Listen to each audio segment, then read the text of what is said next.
দেখতে পাচ্ছেন কুমিল্লা জেলার ছাত্র কল্যাণ সংসদের সভাপতি ও পরিসংখ্যান বিভাগের 15তম ব্যাচের শিক্ষার্থী হত্যা করার তীব্র নিন্দা প্রতিবাদ জানিয়েছে। তাকে নৃশংসভাবে হত্যা করা, এটা আমরাও নিন্দা জানাচ্ছি। অপরাধী যদি অপরাধ করে থাকে তাহলে তো তাকে, সে যদি অপরাধ করতে থাকতো তাহলে তাকে দেশে বিচার আছে, আইন আছে, সেভাবে কেন নিজের হাতে আইন তুলে নেওয়া, এটা একটা অপরাধ। ঠিক আছে, আর এটাকে খুঁটিয়ে দেখা উচিত। ঠিক আছে, কিভাবে কেন হলো সেটা দেখা উচিত। দর্শক, আজকে চিত্রটি তুলে ধরা হয়েছে দুপুর 3টা বাজে চিফ জুডিশিয়াল ম্যাজিস্ট্রেট কোর্টের সামনে। প্রতিবাদ জানাচ্ছে তারা। দেখতে পাচ্ছেন, আসলেই তো ঠিক আছে, আইন কেন নিজের হাতে তুলে নেবে?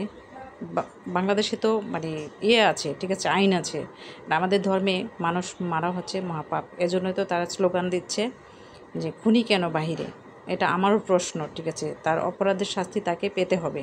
সে যাই হোক, সে প্রভাবশালী হোক, যে কোনো দলের হোক, আওয়ামী লীগ হোক, বিএনপি হোক, এটা কোনো কথা না। আইনের আমরা এখানে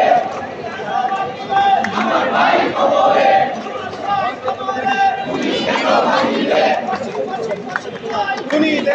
সংগ্রাম